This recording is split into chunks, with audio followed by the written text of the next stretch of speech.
அகரம் அருகே வேப்ப மரத்தில் திடீரென பால் வடிவதை தெய்வமாக வழிபட்ட கிராம மக்கள்.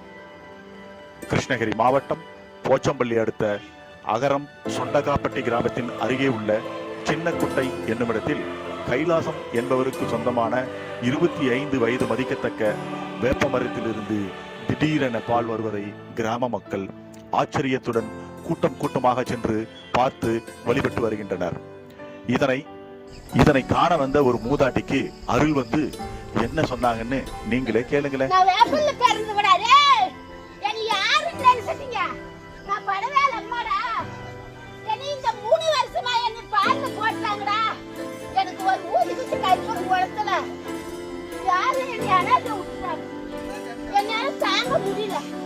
அது சாகுதே, எனக்கு எரியுதே, எனக்கு எரியுதே, எனக்கு எரியுதே.